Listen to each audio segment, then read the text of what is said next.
は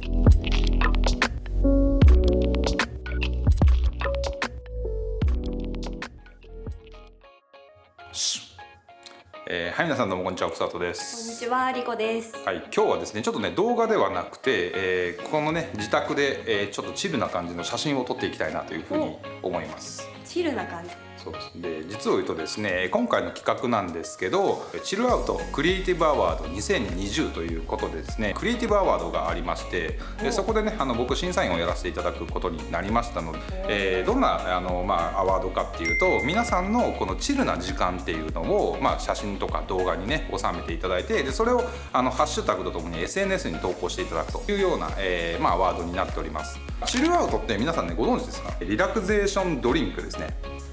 これ見たことある人いるんじゃないですかね。僕もね職場の近くのコンビニとかで見てて気になってたんですよ。すごいねこのパッケージがおしゃれで、なんだろうと思って、いわゆるエナジードリンクってあるじゃないですか。あれのね、逆ですね。逆版。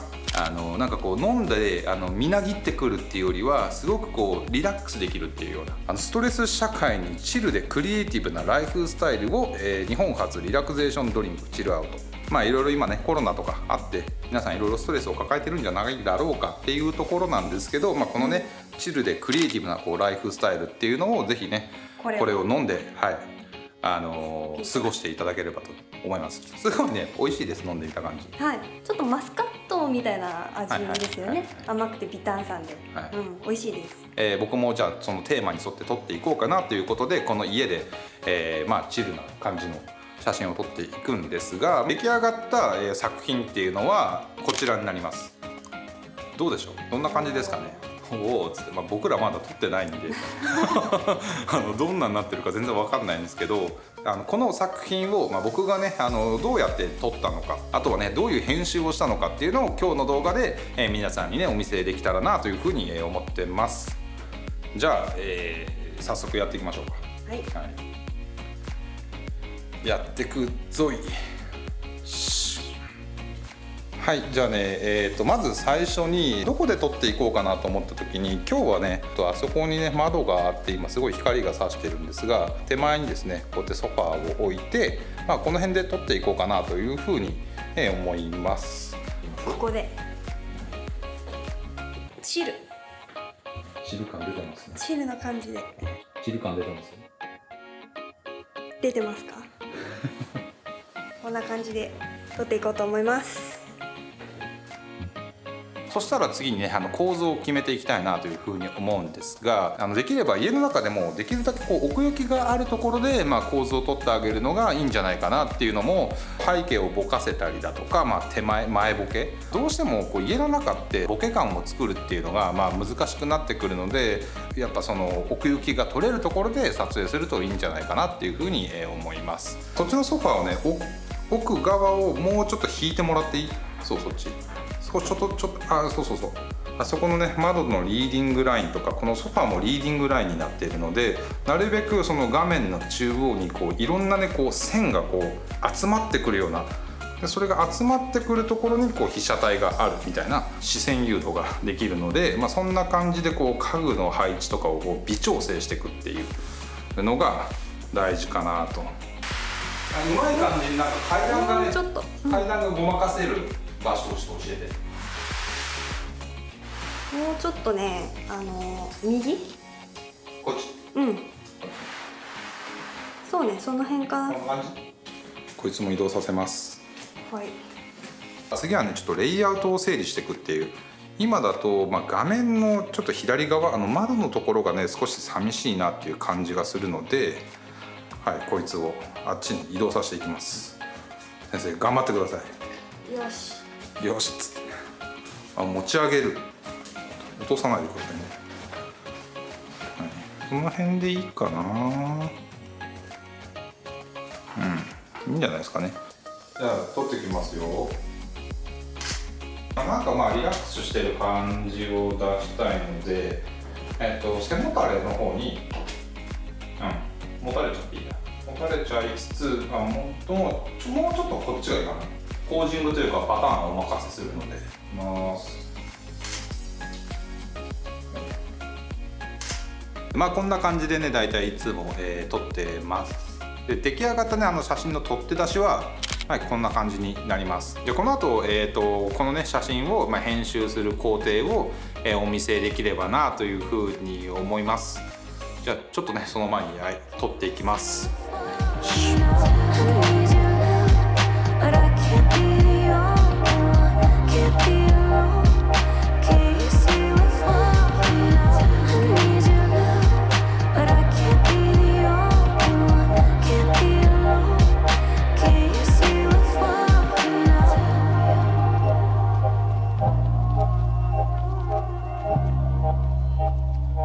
はい、じゃあね、編集作業の方が終わったので、これから解説の方をしていきたいなと思います。で最終的にね出来上がったイメージは、さっきもお見せしたんですけれども、こんな感じになってます。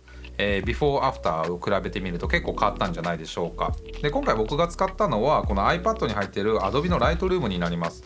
ここにね写真を取り込んで調整していきました。僕のワークフローを、いくつかのパートに分解して、その中からね重要なところを抜き出してお話ししていきたいなというふうに思います。じゃあまず一番最初のパートは基本補正ですね。これからの編集をしやすくするために、写真っていうのをできるだけフラットな状態に持ってきます。ハイライトを少し下げたりだとか、シャドウを持ち上げたり、あとはサイドを少し上げてみたりだとか、実際に自分の目で見たのとね近い状態に持っていくっていうような作業をここでやっていきます。でそれが終わるとねこんな感じになります。ここではねそこまで大きな変化はないです。次にやっていくのはねコントラストの調整をやっていきます。僕はカーブツールを使ってコントラストの調整をするんですが、このパートでやりたいのはねできるだけデジタルっぽさをね取るっていう、作業なんですよ。でそれをやるにはこの左下をちょっとね持ち上げるんですよ。こうすることで、写真の中の真っ黒だったところが、少しねちょっとグレーに寄る感じになってくるんですよね。ヴィンテージ感というか、フィルムっぽい、質感の写真になってくるので、あんまりやりすぎるとちょっとおかしなことになるので、ほどほどにねそのバランスを見極めながら、角を取っていくっていうようなね作業をやっていきます。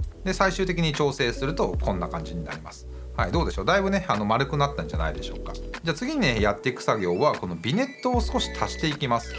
こうすることで、よりねレトロな感じになっていくのと、あとはですね、今回この被写体が、画面の中央に、あるので、よりねそこに目が行きやすくなるんですよ。四隅はちょっと暗くなっていて、真ん中が明るいので、風景写真とかだとねあんまりちょっとやらないんですけど、ポートレートとか物撮りだったりだとか、その主題がセンターにいる時はねこのビネットを足してあげると結構効果的かなと思います。最終的にはこんな感じになります。はい、じゃあそしたら次なんですけど、今度はですねまだちょっと色とかはいじりません。このね選択範囲を編集するっていうツールを使ってリコさんの顔と、あとは手に持っているこのチルアウトですね、ここを選択してあげて少し明るくしてあげます。しっかり見せたいものが明るくなってきて、それ以外のものがちょっとどんどん暗くなっていくっていう、そういう差をつけてあげる。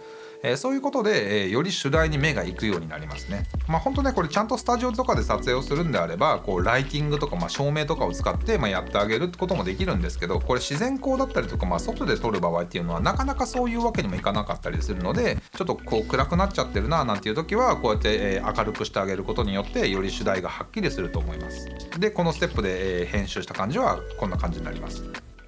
じゃあ次はですね色をちょっと整理していくような、ステップになります。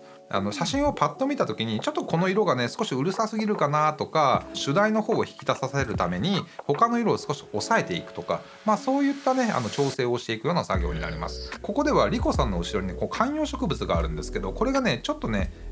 邪魔してるかなっていう感じがしたので、何をしていくかというとこの葉の色ですね、これが少し黄色になってくるのを緑に寄せていきます。そうすることでこの肌の色からどんどん遠くなっていくので、邪魔しなくなってくるという感じになるんですが、緑に寄せていくことによってですね今度はちょっと青々しくなりすぎる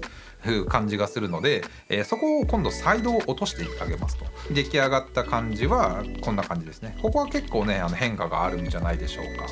はい、じゃあね次のパートがこのライトルームでやっていく最後のステップになります。ここで何をしていくかっていうと、このカラーグレーディングっていうツールを使ってイメージ全体のね世界観を作り込んでいくような作業になります。どんな調整をしていくかというと、今回はこのシャドウの部分にねちょっとブルーを足していきます。でこれをやることでね写真の雰囲気がガラッと変わるんですよ。例えばなんですけど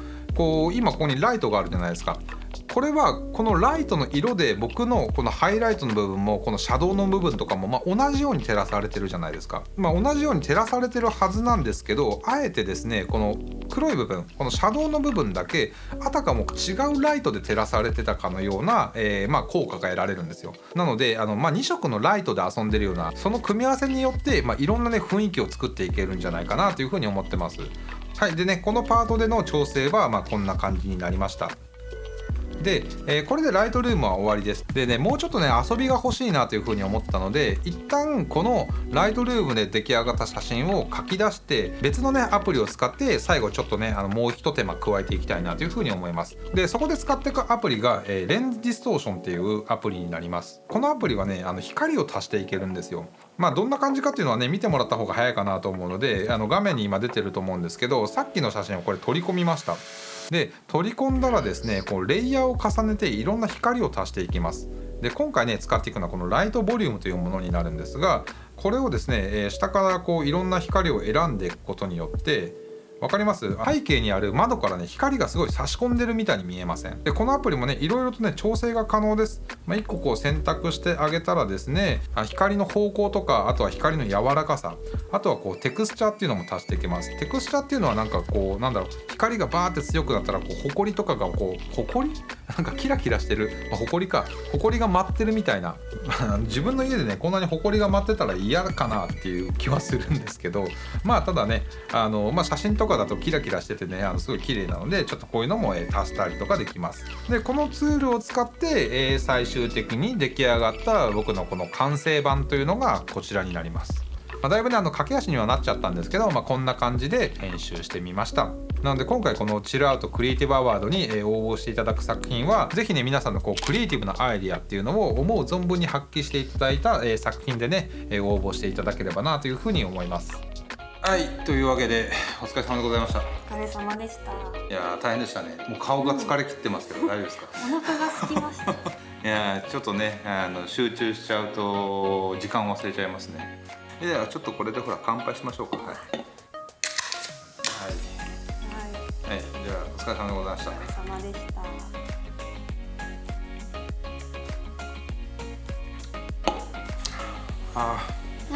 うまい。美味しい。はい、というわけでね、こんな感じで、今日の動画はね以上となります。ぜひ皆さんチルアウトクリエイティブアワード2020、写真でも動画でもどっちでも OK なんで、チャレンジしてもらえたらなというふうに思います。じゃあ今日は以上です。はい、お疲れ様でした。はい、ご視聴ありがとうございました。ピース。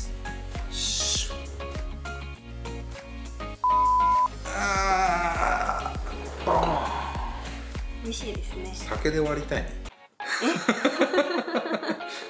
いいと思う絶対これ。飲みますか？大丈夫です。ちゃんちゃん。